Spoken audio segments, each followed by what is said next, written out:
Excuse me po! Excuse me. At ito po ang nagbabagang balita ngayong araw na to. At ito po si Tiger Bug Motovlog. At ito naman si Karen and Stitch. Dito ba kayo? Karen and Stitch. Oo. At ito po si Tiger Bug Motovlog. At ito naman si Karen and Stitch. Nasaan si Stitch?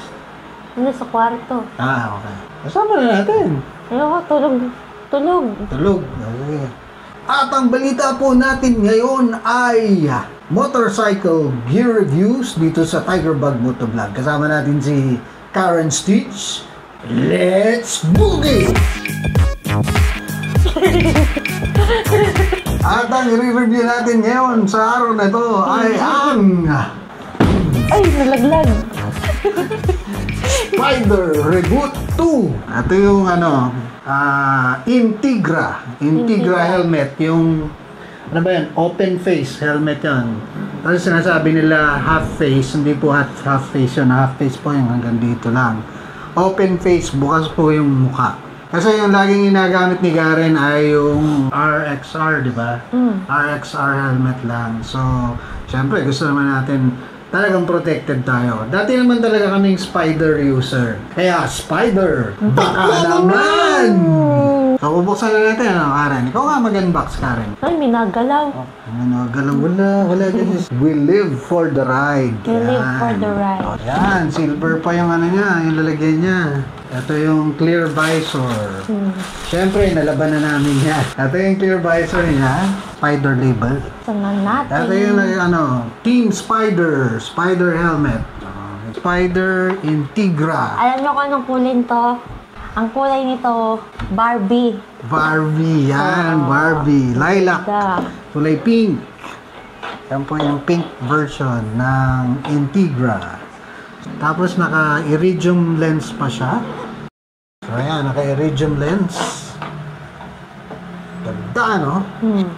So ang ganda ng korte niya, modern urban design. Modern urban design daw to, sabi ng ng Spider. Pero for me, ang kasi niya, ang design niya is parang retro retro pero modern. Modern yung graphics and everything, tapos meron siyang streamlined siya. Pero yung dito niya, yung korte niya, para siyang retro classic. Kasi ito yung nakayapos sa pisngi. Dito sa ganito, sa cheek. Kasi yung mga open face ngayon, yung makapal yung dito, yung foam dito. Ito medyo manipis. Pero nakayapos siya sa cheeks mo hanggang dito sa panga. Tapos medyo bob yung cut dito. So medyo mataas. Ayan. Ang ganda pa ng graphics design. Matte to, matte lilac or matte pink. As you can see, yung inlet, ang ganda ng triangular. Parang ilong. Ayan. So ayan, open close, air intake. Tapos dito sa likod, outlet ng hangin. Okay, so size XL to. Sa Spider kasi yung mga sizing nila for open face, medyo may kaliitan siya. Usually ba sa'yo, Karen, ano bang sizing ng helmet? Medium. So ito, XL. Kaya pag magsusukat kayo ng open face helmet from Spider, sukatin nyo talaga. Although meron naman meron naman chart yung sizing. Head diameter. As usual, quick release. Pero micrometric yata to. Ito, micrometric ang tawag dyan Mga merong priketik. Yan.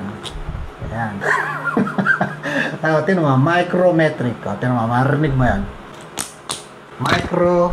Micro-priketik. Safe siya. At the same time, ayun, protected din gawa nitong leather dito. Makapal yung leather. Kasi di ba usually yung open face, ang lang dyan, ito, saka manipis na leather. Ito makapal yung leather niya. Di ko alam kung anong fabric to, pero durable fabric siya. Parang nylon din, pero makapal. XL. As you can see inside, XL siya. Madali lang siyang tanggalin ng pads. Higitin mo lang to. Tapos itong dalawang snap button. Ayan. Tanggal mo na agad yung pads. Okay? Hindi ka tulad ng ibang pads, ang hirap talaga isuksok. Okay. Iba yung compound ng cushioning ng Spider. Meron silang meron silang proprietary formula dito sa paggawa nitong styrofoam na to. Hindi katulad ng mga ordinary helmets na styrofoam lang talaga. Pag pinindot mong gano'n, napipisa siya. Eto hindi, medyo matigas siya. Iba yung compound nito. So, yung shock absorption niya maganda talaga. Alam mo yan, di ba? Yung Spider natin na luma, ang tagal talaga. Ilang taon talaga tinagal nun. Si Karen kasi pumili nito. Bakit matte ang pinili mo? Mas maganda tingnan ng matte kasi hindi siya yung reflective pag maaraw. Kahit mabasa siya. Hindi nagwa-watermarks. Okay. Pag nagasgas siya, hindi siya yung yung kitang-kita, yung parang may talaga. May scratch. Parang may scratch talaga ito. Hindi masyado halata. Kaysa pag yung glossy ka, kitang-kita, nakapanghinayang, uy, nagasgas yung helmet ko. So, basically, ganun yung shape niya. Medyo naka-umbok dito sa likod. Tapos yan, mayroong streamlining dito. Tapos ito, forward yung visor niya. So, siguro kung may impact mang na, protected yung nguso mo. Tapos makapal talaga visor nito, oh. Ibang klase talaga yung pagkakapal ng visor nito. Hindi yung katulad ng mga ordinary visors. Maganda yung quality ng nylon strap at saka itong lock wider than usual. So, ito naman yung foam. The usual foam, pero parang maganda yung pagkakakonstruct niya. As I can see, maganda yung quality ng mesh at saka ng mga foam paddings niya. Ito naman yung clear visor. Ano bang gusto mong gamitin, Karen? Itong iridium o yung clear visor? May kulay itong ito iridium. Muna. So, mas formal, di ba? Pero pag yung mga long ride, ito gamitin mo. Oo, ito gamitin para mo. May makita kung may kulay na totoo. Oo, yan na. Kasi pag usual pag long ride kasi lagi nakababa yung visor mo eh. So, dapat kita mo talaga lahat. Ito, pag mga short rides lang, maganda to. Kasi pag maaraw, di ba? Paano ba magpalit ng visor sa Spider Reboot 2? As you can see, ito, letter C. Yung kanyang clasp. Tapos may lock dito. Lock. Tapos nandito yung pang-adjust. So, unlike yung ibang mga open face helmets, may tornilyo dito o kaya may lock dito, yung ginaganon-ganon mo lang, click, ginaganon, tapos saka mo higitin. Usually, pag nagkaka-impact yun, tumatalsik yun eh. So, I think permanent tong na to or natatanggal man, pero naka-fix siya. So, ganito ang pagpalit ng visor ng Spider Reboot 2. Taas natin ang visor ng medium. Ito yung full eh. Ito yung medium. Full close, medium, full open. Lagyan natin sa medium. Tapos higitin natin siya. Yun. Tandaan nyo sa medium. Doon yan mas madaling higitin. Yan. Okay. Higitin natin. O, yun. Okay. So, dapat kasi, talagang nasa medium yung opening niya. Pag nilagay mo kasi doon, maglalak siya. Kita naman dito. Okay, so naiikot siya na gano'n. Itapat mo na lang dito sa butas. Okay? Okay, tatapat na lang natin sa butas.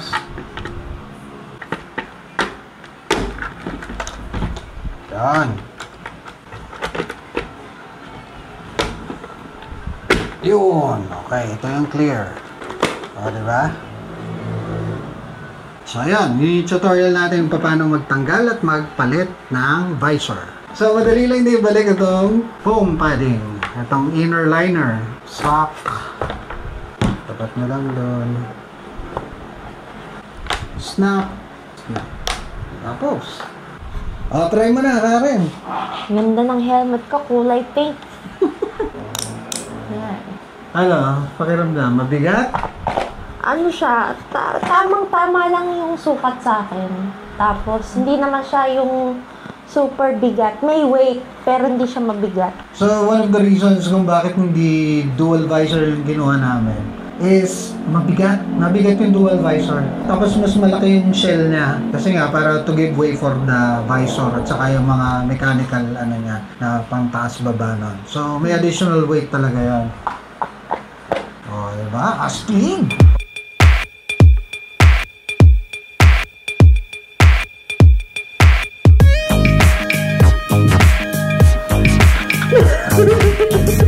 Ayos ba yung iridium? Maganda siya. Hindi siya madilim? Hindi siya madilim. Parehas naman siya talaga, yung the way mo makita yung mga kulay niya, nag-iba lang ng konti siguro. Gawa nga nung Blue. color yung mga blue. Ano ba kulay niya? Blue. Pero kita mo pa rin yung mga kulay. Excuse me po! Tapos na po kami para dito sa ating motorcycle gear review. Again, ito po si Tiger Bag Motovlog. Ako si Karen Stitch Enriquez. At ayan po ang aming review para sa Spider Reboot 2. Spider. Spider. Back Bekenemen. in the Bekenemen.